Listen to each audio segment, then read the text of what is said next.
Hello, my name is Christine Moore, and I write the blog More Organized Mayhem, which I actually just started up, I think mid-August perhaps. And along with my blogger account, I also opened up a Facebook blog page to try to get my 600 plus friends and family from my personal page to add me over there. And that way I wouldn't be constantly hitting them with the up-to-dates of life in general, which is my 3 kids and my husband and myself.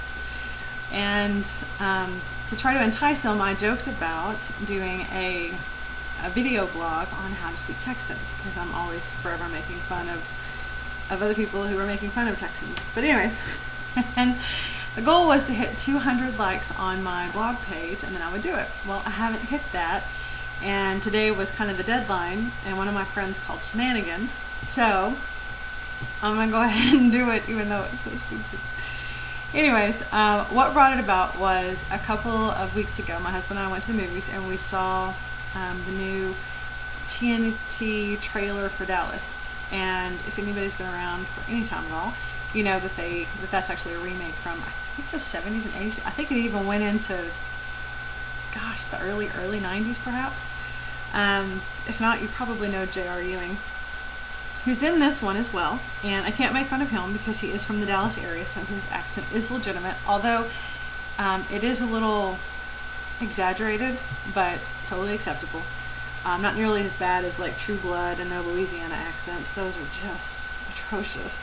But there's a couple of characters on this new Dallas, just like there was on the old Dallas, that are from California and Montana, just all over the country.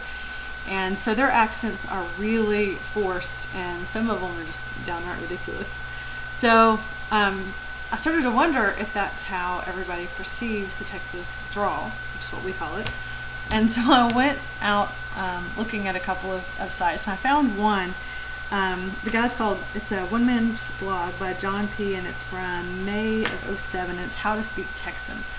And he gives a few definitions, and some of them I was surprised at, like aggravated. I thought everybody used it, but the way a Texan would use it is to describe everything from mild annoyance to dangerous, murderous rage, so it spans quite a bit. Another is conniption, a fit, getting all worked up over something. An example is a child who's having a conniption. I would typically say a conniption fit, so maybe it's redundant. Looker, an attractive person. Example would be, wow, she's a looker. Over yonder. I'll say right now, over yonder. Another one, he's got a supper, howdy, lit out. Those are terms that I have used, but usually as a joke to my Yankee friends. Hello, Yankee friends. When they come over and we joke about sitting on my recliners and talking, I really exaggerate it just for the fun of it, because I know it's annoying and a lot of people really hate the Texas drawl. I love all accents. I think they're all great, but I don't know. It's funny to me that somebody would make fun of my accent, because I'm usually making fun of everybody else's. I guess there is something to make fun of. Some of the words that he has that I do use, fixin', I use all the time, and we use it for a lot of things. There's fixins, which is like sides. The example he gives is, I'll have a hamburger with all the fixins, so all the stuff on it. There's also fixin' to, which is like preparing to do something. So the example they have is, I'm fixing to go to the store. There's fess up, to confess or admit to something, and hissy fit, which is just like conniption fit. I've actually, embarrassingly, I've used both of those terms. Phrases, different phrases like all choked up, overcome with emotions, and this is other than aggravated. So a person is all choked up when they are deeply moved by sadness or by the thoughtfulness of someone else. There's all worked up, a state of aggravation, anxiety, and agitation. We use a lot of stuff for agitation. We're not mean people, I swear.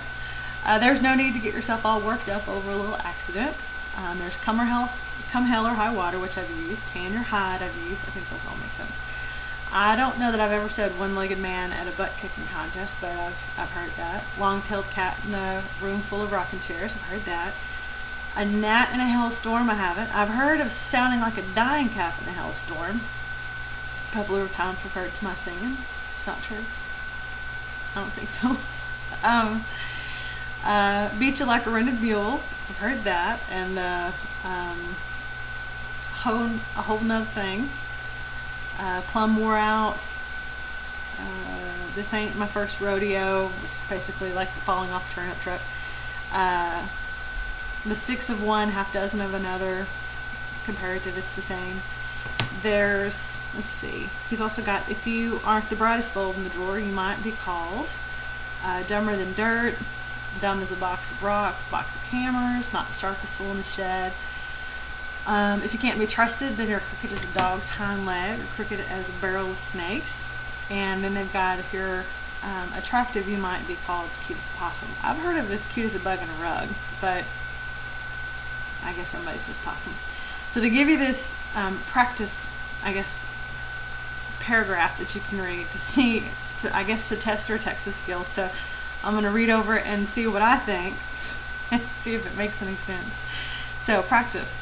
It says, last night I was fixing some grub. It was getting late and I was already plumb wore out, but I had promised to grill up some steaks for supper, so come hell or high water, I was going to get it done. As I was preparing the meat, I turned on the idiot box. It was playing some talk show, and there was a woman having a conniption because her boyfriend was trying to get her to fess up that she was carrying some other man's baby. This woman was fit to be tied and started tanning the boy's hide when the host stepped in and tried to tell her there was no need to get all worked up. Well, that threw her into a real hissy fit, and then I'm sorry, I shouldn't be reading. I'm no good at that either. Well, that threw her into a hissy fit, and then they had about as much chance as a gnat in a hailstorm of calming her down. Directly, they brought out the results of one of those paternity tests, and that woman looked as nervous as a long-tailed cat in a room full of rocking chairs. And with good reason, because it turned out that baby belonged to some other guy. I'm sorry, I didn't mean to go there. I did it. Woo! I have not been drinking either. Okay, let's see. At this point, she got all choked up, and the boyfriend was aggravated and started threatening to beat her like a rented mule before he finally let out. By the time it was all over, she looked like she'd been rode hard and put up wet. Now, if you ask me, it's sad because she was cute as a possum, but crooked as a dog's hind leg. Anyway, the whole bunch of them were dumb as a box of hammers. So, I guess reading that, once I started, the accent did get pretty bad. And then there's 10 Texas sayings. I'll leave y'all with that. 1, there's 2 theories to arguing with a woman. Neither one works. 2, it's so hot the trees are bribing the dogs. 3, letting the cat out of the bag is a whole lot easier than putting them back in.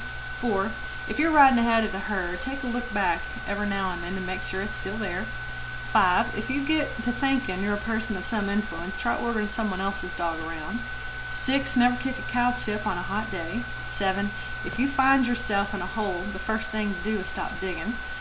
8, don't squat with your spurs on. 9, it doesn't take a genius to spot a goat and a flock of sheep. 10, always drink upstream from the herd. And 11, never miss a good chance to shut up. So, I'll take that as my cue. Again, I'll post exactly where this is from because it's actually kind of funny, some of the stuff that he's written. But still, I want to get those 200, so I'll also put a link to my page so y'all can add it.